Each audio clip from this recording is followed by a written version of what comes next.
je vous les présente sans plus tarder. Évidemment, Martin Picard, un chef bien connu, propriétaire donc, du restaurant au Pied de Cochon à Montréal, propriétaire de la cabane à sucre au Pied de Cochon, et évidemment une figure bien connue de la région, mais également du Québec.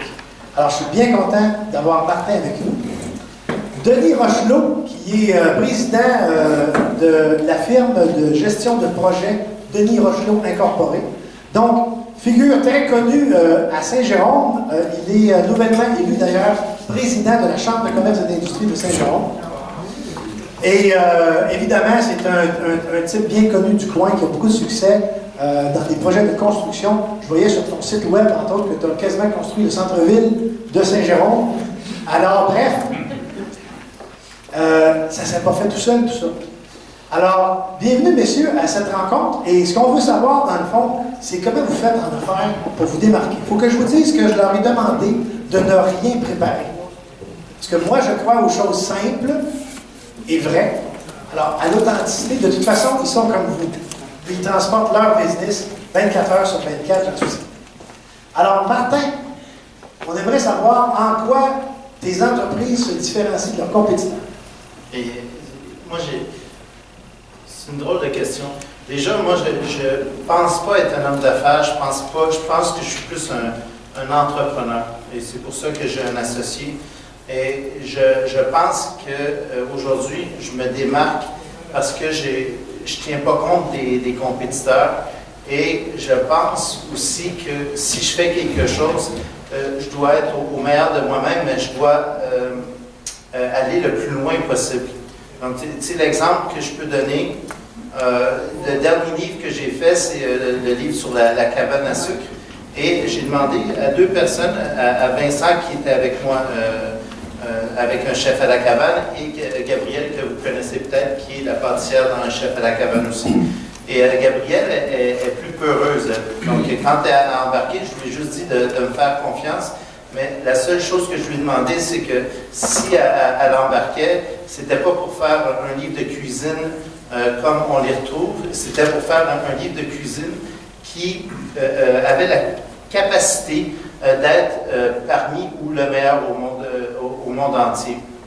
Et ce qui est quand même extraordinaire de ce livre-là, c'est que sur, je crois que c'était 90 pays, c'était 280 participants, mais ils ont sélectionné 5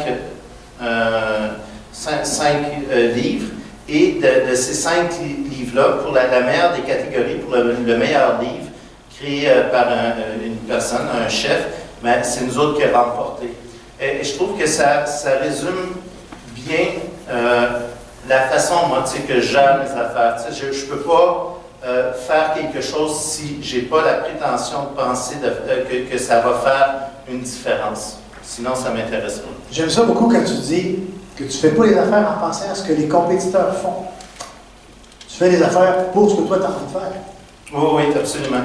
Mais moi, j'ai besoin de cette passion-là, de cette flamme-là pour avancer, sinon je m'éteins. Oui. Est-ce que tu as fait des études de marché pour savoir ton livre et Ben oui.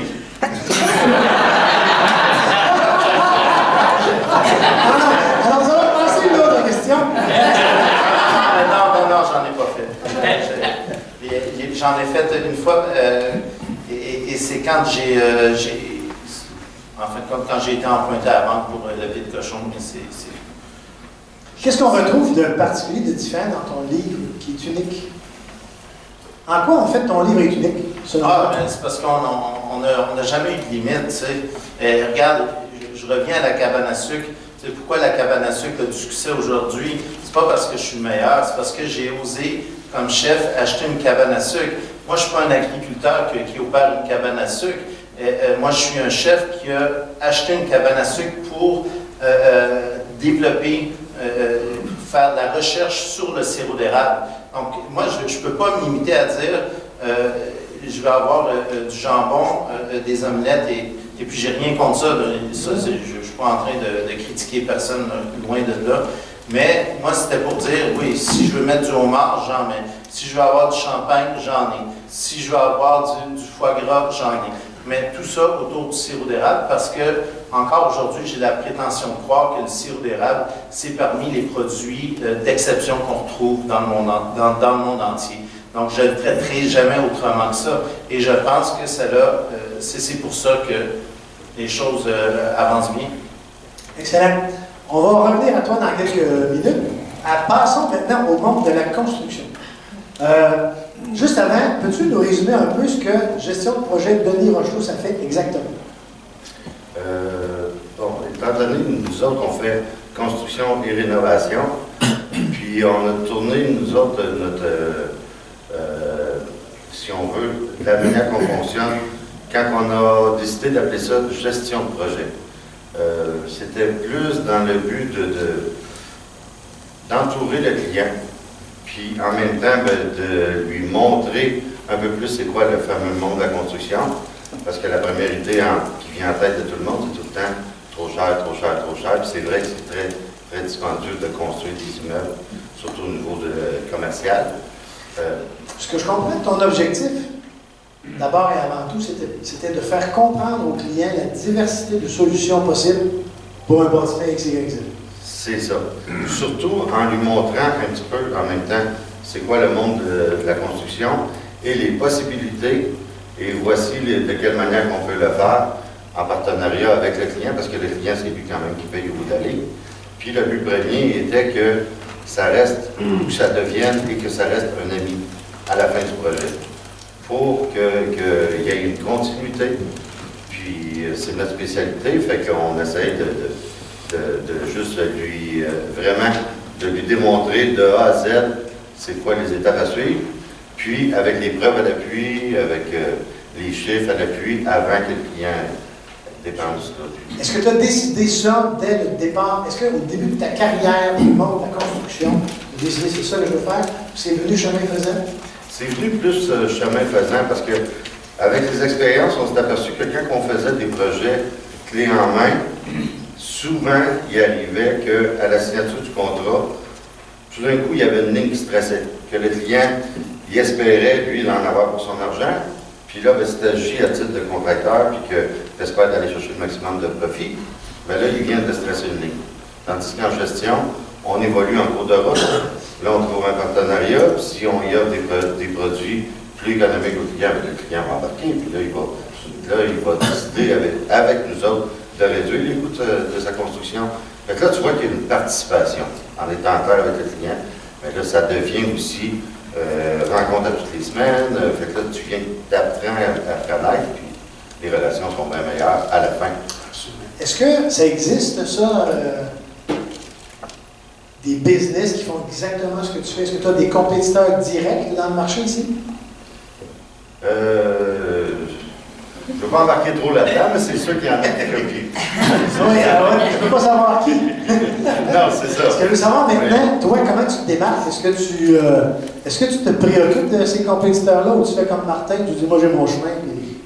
Bien, justement, on est à établir un autre programme informatique pour que le client puisse le voir, puisse voir plus facilement l'évolution du coût de construction, pour qu'il puisse suivre vraiment aussi le plus possible en temps réel, qui n'est pas toujours évident, mais au moins il voit le client, il voit aussi, le client voit aussi si, exemple, bon, on est rendu à telle étape de coût de la céramique, ou etc. Ben là, il voit par rapport à son budget, est-ce qu'il peut se payer à traite au niveau des portes, est-ce qu'il peut se payer à traite au niveau de l'éclairage, tu sais, fait que c'est là qu'on se démarque. C'est sûr que c'est beaucoup plus d'administration, mais on tient vraiment à ce que le client voit tout ce que l'argent a. Alors donc, c'est un plan qui est modifiable en route. C'est ça qui est la magie de la gestion. Exact. Parce qu'on évolue en cours de route, puis on arrive à la fin, bien techniquement, il n'y a pas de surprise aussi. Parce que, pour faire le lien avec ce que je disais tantôt, en affaires aussi, on était habitué de faire des plans. En construction aussi, tu avais ton plan d'architecte, puis c'était fait exactement un peu de poil, comme le plan disait. Alors, même en construction, ça a changé, c'est ça que je comprends? Ah ben oui, effectivement. Puis surtout que nous autres, comme je dis depuis le début, autant que possible aux clients, si on peut rentrer depuis le début pour orchestrer avec l'architecte, orchestrer avec les professionnels, les ingénieurs, tout ça, bien là, nous autres, déjà là, on a un peu le pouls du client, à savoir c'est quoi le montant financier qu'il y a de disponible. C'est sûr que j'essaie de voir, c'est un petit peu mon côté administration, de voir la viabilité et la rentabilité avec ce budget-là, s'il y a des loyers ou des revenus, ou etc. Puis à partir de là, ben là, on est là pour coacher le client, les professionnels et les sous-traitants pour que rien dérape là, au temps possible. C'est en plein contrôle. Il faut. Mais dans l'action. Oui, parce que c'est de la grosse argent encore là. C'est clair. C'est pas long de dépenser 1 million dans un immeuble. Là. Fait que si on n'est pas en contrôle, c'est sûr que ça ne fera pas de belle réussite. Puis on va tout changer de vie. C'est sûr. C'est pas ça qu'on veut. Ton mandat à Chambre de commerce va être plus tough. C'est ça, c'est pour ça que j'ai pris aussi. Revenons à Martin. Martin, d'où t'es venu la fibre entrepreneuriale? Pourquoi toi, t'es devenu entrepreneur? Je pense pas qu'on le devient. Je crois que c'est quelque chose qui se met en nous. Tu sais, moi, j'ai commencé avec 0 sous. Donc, tu peux pas avoir des gens autour de toi dans ces moments-là qui vont dire que tu es entrepreneur ou pas. Tu sais, tu gardes ton petit monde, tu le gardes pour toi et tu essaies de prendre le plus d'expérience, de te spécialiser. Et à un certain moment, tu te rends compte que tu as les moyens que tu n'aurais jamais pu espérer. Donc, à partir de là, c'est là que je pense que tu constates que tu as la fibre entrepreneuriale. Mais avant ça, c'est quelque chose qu'on découvre au fur et à mesure. Puis comment tu dirais qu'un coup que tu t'es rendu compte, puis c'est peut-être même pas conscient, dans le fond, tu es peut-être dans le chemin en train de le faire, mais à partir du moment donc, où tu es en action comme entrepreneur, qu'est-ce qui fait, comment tu bâtis tes projets? D'où viennent tes idées de faire un livre, d'ouvrir le restaurant, la cabane? Il y a plein de choses formidables qu'on voit, entre autres, à l'émission que j'ai accomplie, mais d'où te viennent ces idées-là? Ben, moi, je pense que il n'y a pas de réponse. Tu sais, c'est quelque chose que tu personnalises. Tu sais, pourquoi un certain matin, tu as envie de manger des céréales au lieu de toast ou je ne sais pas quoi? Moi, je n'ai pas rien qui me dicte rien dans la vie. J'essaie d'être le plus honnête possible avec moi-même. Tu sais. Donc, quand il y a eu l'histoire du restaurant, tu sais, j'avais travaillé pendant 10 ans de temps tu sais, pour un peu partout à travers le monde pour être le meilleur cuisinier, tu sais, de devenir le meilleur de moi, d'aller au meilleur de moi-même. Et après, j'ai eu la chance d'ouvrir mon restaurant. Donc, tu sais, je suis embarqué, tu sais, c'est un peu une façon de valider, tu sais, si oui ou non, tu sais, je suis potable, là, tu sais. Et après, il y a eu la cabane à sucre. La cabane à sucre, c'était une chance pour moi de travailler avec un produit que j'aurais moi-même produit. Donc, tu sais, le sirop d'érable. Et ça, ça m'a collé aussi à la peau. C'est juste qu'à un certain moment donné, ça devient comme un terrain de jeu extraordinaire. Tu sais. Moi, j'ai des tracteurs puis excavatrices, puis j'adore ça. Mais quand j'étais petit, je n'aimais pas jouer avec les jouets. Tu sais, moi, j'aime la vraie vie. J'aime c'est ce qui m'anime. Et c'est parce que l'interaction, tu sais, elle se fait avec des êtres humains, avec l'émotion. Ça, moi, j'ai besoin de ça. Donc, je ne sais pas, à chaque fois, je me demande est-ce que je réponds comme il faut. Savez-vous quoi? Moi, je ne sais pas. Mais... Serge, il y a quelque chose qui Moi, je ne sais pas, mais je suis persuadé que ton gérant de banque, il trouve que tu réponds comme il faut. Oui. Le plus important, ce n'est pas le chemin des autres, c'est son chemin à soi. J'aime beaucoup entendre quand tu dis justement que ce n'est pas des décisions nécessairement que tu penses d'avance, c'est des choses que tu fais qui te viennent parce que tu as envie de les faire, parce que tu vas triper à le faire, puis tu les fais à fond la caisse. Comme observateur, ce que je vois, c'est un peu ce que je disais, c'est ça pourquoi je me sers de ton exemple pour rendre les choses simples à comprendre pour les gens, c'est que tu n'es pas dans la nuance. Tu y vas, c'est clair, net, précis, c'est ton rêve, c'est ta passion, tu la communiques bien, tu l'offres au monde, et le monde en veut. Les gens veulent avoir des entrepreneurs, des produits, des services qui sont wow, qui sont simples, qui ont de la personnalité, et c'est ce que tu as. Alors donc, la réponse est bonne, ça vient de toi, c'est franc, direct et clair. Mais tu sais, ce que je peux dire, c'est que quand tout est douillet autour de moi, je suis misérable, tu sais. Mais quand j'ai des vertiges et quand c'est difficile, c'est là que je deviens le plus créatif et le plus crédible. On dirait que j'ai besoin de cet instinct de survie-là, de me mettre dans des situations difficiles pour être productif. Et c'est là que je suis, en fin de compte, moi-même, parce que tu n'as pas le temps d'être d'autres choses. Et c'est là que j'ai le plus de plaisir. Ça me rapporte. Ah, good. Ah, il faut que je vous dise que la première fois que j'ai rencontré Martin, c'est il y a quelques semaines, il m'avait accordé un moment extraordinaire que j'ai vécu avec lui à son restaurant. J'ai vraiment passé une heure formidable. Tu sais, dans la vie, il y a des moments où ça arrive où tu te dis, je viens de vivre quelque chose. Alors, j'ai vécu ça avec toi, Martin. Et j'aimerais que à un moment donné, tu m'as dit quelque chose, ça m'a marqué. Et tu m'as dit, en fait, tu m'as parlé de comment, dans le fond, quand tu penses à un projet, comment c'est important pour toi d'aller dans les externes, de ne pas y aller justement à moitié. Je réponds quoi? Tu as dit, les idées les plus folles. Oui, oui, mais c'est ça, c'est le pas de compromis. Ouais. L'exemple du livre, c'est exactement ça. Tu sais, un livre de cuisine, puis tu mets ta pâtissière dans un bain de sirop d'érable, puis c'est comme une belle photo parce qu'elle est belle. Ça a donné de la valeur au sirop d'érable. mais tu sais, j'aime aller au bout. Tu sais, sinon, s'il n'y a pas de folie, mais tu sais, moi, il faut comprendre que moi, je suis dans la restauration et j'ai besoin de faire plaisir aux gens. Donc, tu sais, les gens, maintenant, on est un petit peu blasés parce qu'on voit de tout et il y a de tout, tu sais. Donc, arriver à se démarquer dans cette jungle-là, mais tu sais, il faut vraiment aller au bout de tout, tu sais, sans avoir de malice ou... Moi, c'est pas mon cas, tu sais, d'être le plus honnête, mais en allant sans compromis le plus loin possible. Absolument. Bravo. Monsieur Rochelot, comment je peux retrouver de ta personnalité dans ta business? C'est une grande question. Je pense que la première idée qui me vient en tête, c'est le respect. Le respect, par expérience, quand j'ai travaillé dans d'autres compagnies, c'est ça qui m'a amené un peu à m'en aller là-dedans, c'est que je suis parti à mon compte, c'est qu'il y avait un manque de respect flagrant, puis les employés ne se faisaient pas respecter, les clients ne se faisaient pas respecter, puis moi, je me disais tout le temps, je me disais, voyons, il y a assez qu'il faut qu'on gagne notre vie, il y a assez qu'il faut qu'on travaille pour gagner notre vie. Il y a moyen de le faire dans le respect, puis d'avoir du fun là-dedans, puis...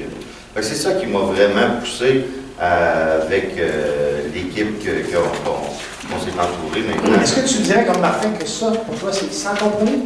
Ah, ça, c'est clair. Est-ce que tu accepterais des compromis par rapport au respect à un client qui peut-être bourrasserait, mettons, tes employés, je ne sais pas trop?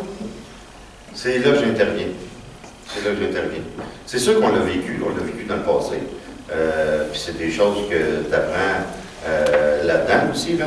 Mais non, c'est des choses qu'on n'accepte pas là. Ça, c'est clair.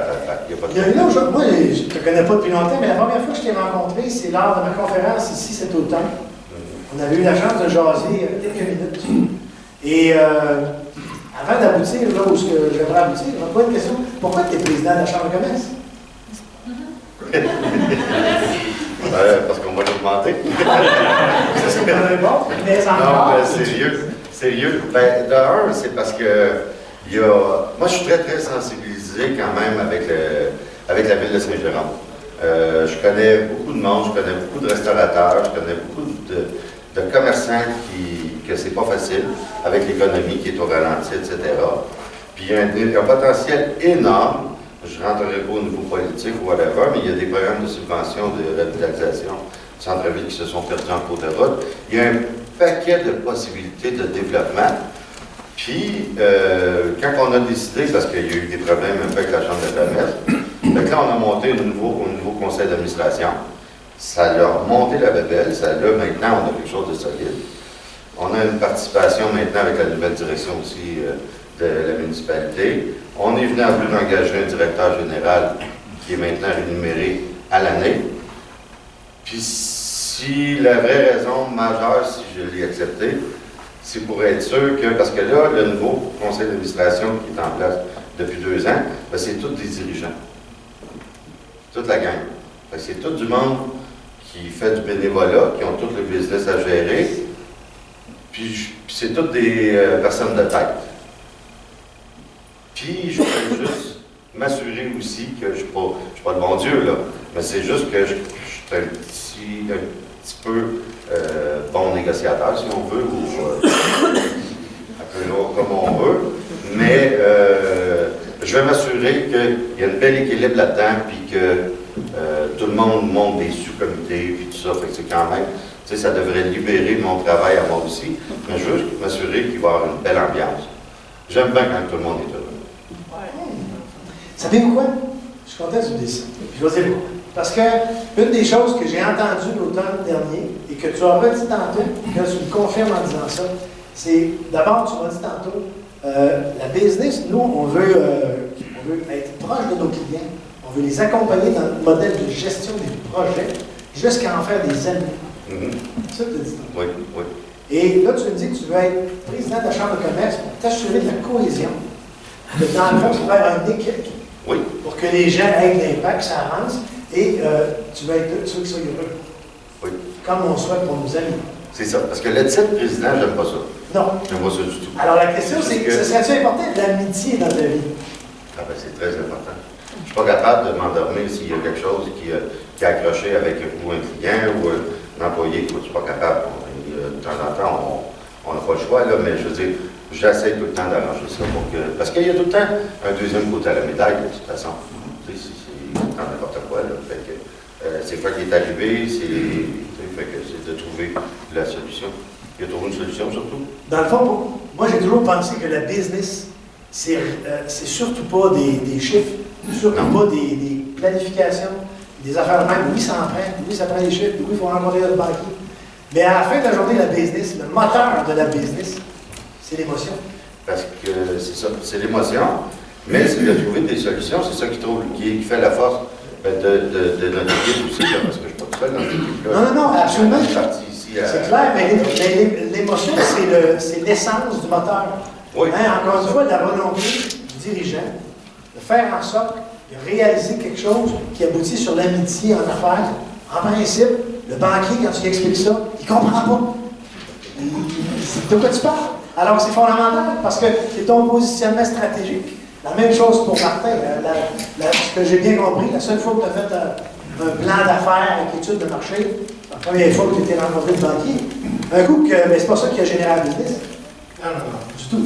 Alors donc, d'où l'importance d'avoir, c'est quoi on est, et jusqu'où on veut amener ça et mettre l'émotion dans la business, pas dans la décision. Quand on dit ça, on entend souvent ça. Ah non, les émotions en affaires, dans la décision, c'est vrai que c'est pas bon. Mais on ne parle pas de ça. On parle pour donner de l'énergie à la business, commettre les gens autour de nous. C'est quoi votre rêve? Quand est-ce que vous en parlez? C'est quoi votre vision? Je vous pose la question. Est-ce que vous en parlez, vous autres, de vos projets, de vos visions, à votre entourage, à vos collaborateurs proches, à vos employés? Moi, j'ai souvent... je suis un éternel optimiste. Fait que ça arrive que j'ai des rêves et que ça ne fonctionne pas toujours. Mais c'est sûr que je suis un éternel optimiste, puis il devrait avoir toujours... il en faut tout le temps de rêve. De toute façon, si tu es entrepreneur, il faut que tu sois optimiste, ça c'est clair. Tu ne peux pas t'en aller là-dedans et penser que ça ne marchera pas, là.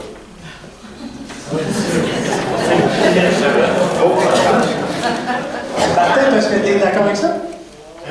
Absolument.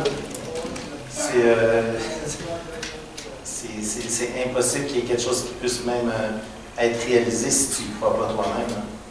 Non, je pense qu'il faut aller. Oui. Je t'ai entendu dans ton émission de vendredi, à la fin, dire que tu es un entrepreneur. Et être un entrepreneur, c'est quelqu'un justement qui a des projets, qui va essayer des choses, qui ne réussira pas toujours, mais qu'il faut qu'il réussisse la majorité du temps.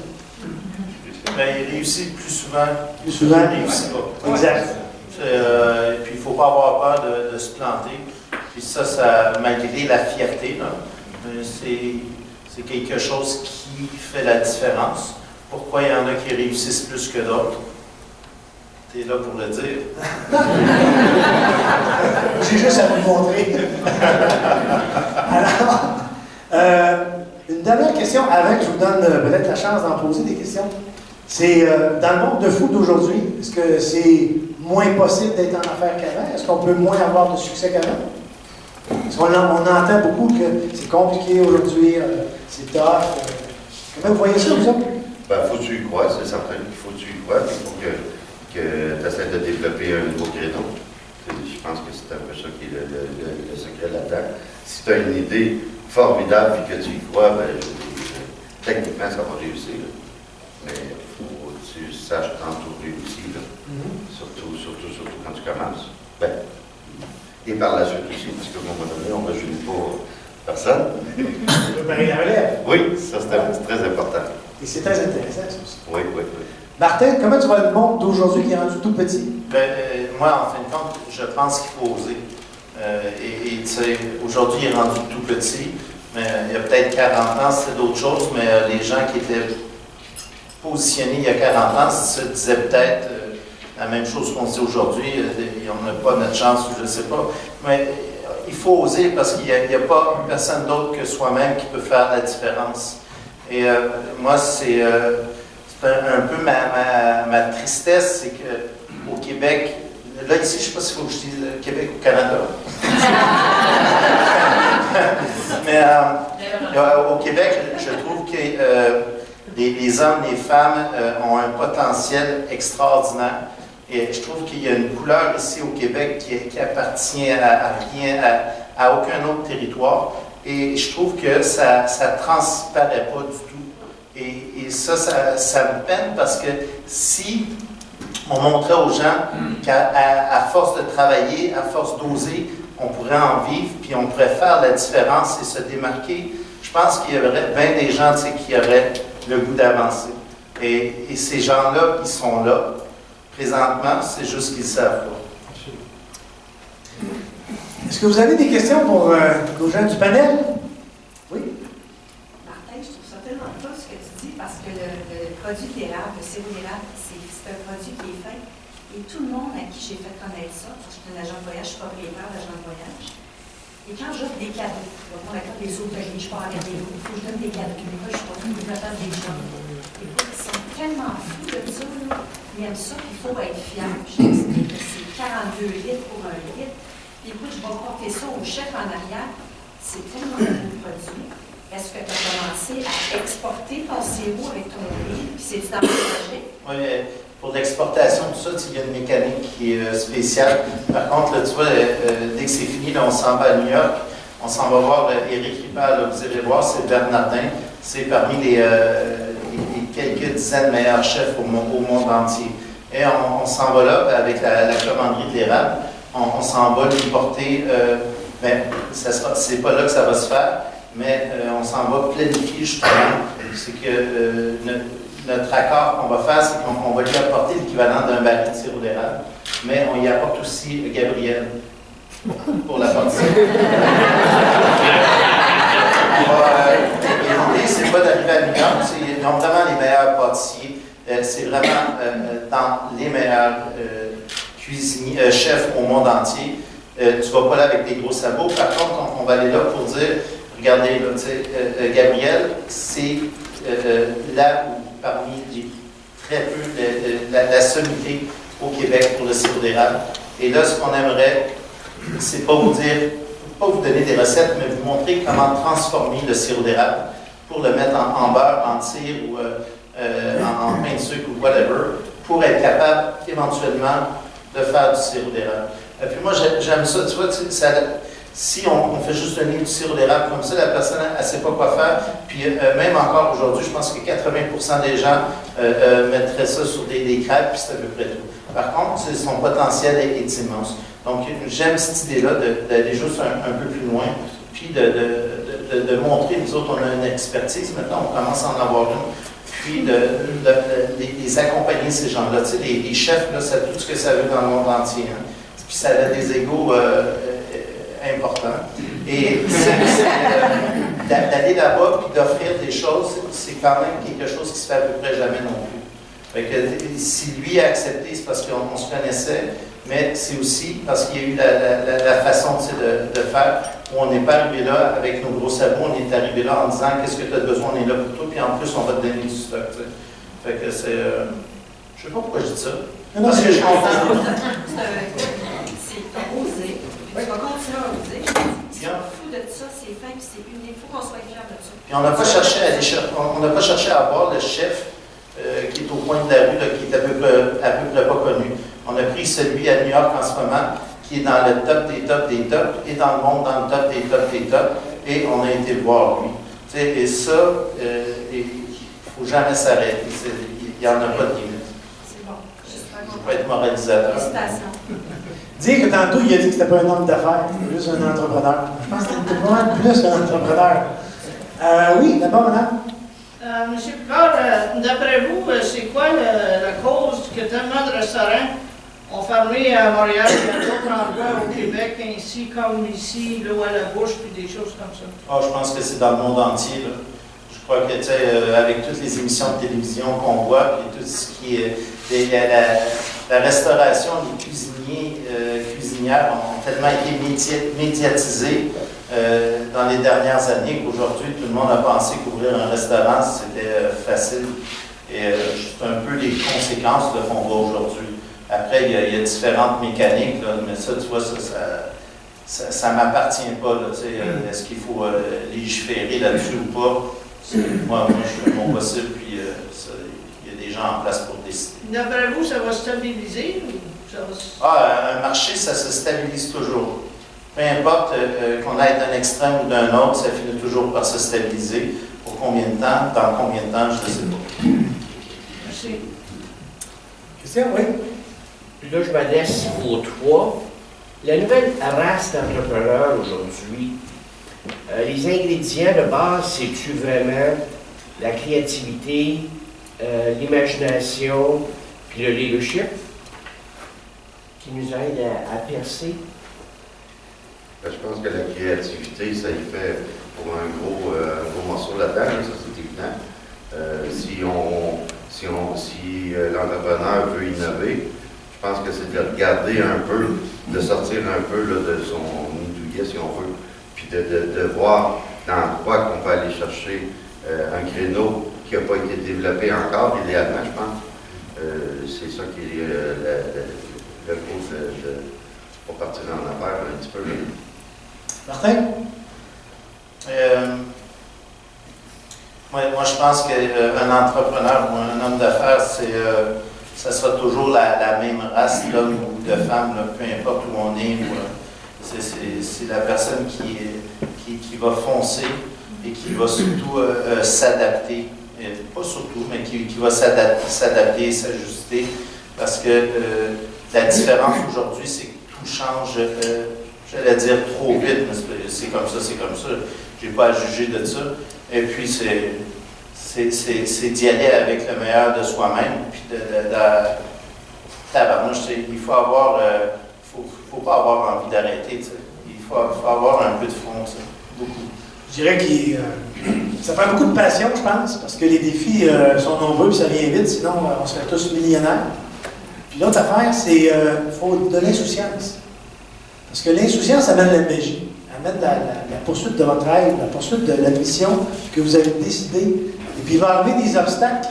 Alors si on les voyait toutes venir avec, on n'était pas insouciants, on était capable de lire dans l'avenir et de voir tous les défis qu'on va avoir à rencontrer, ce sera un frein.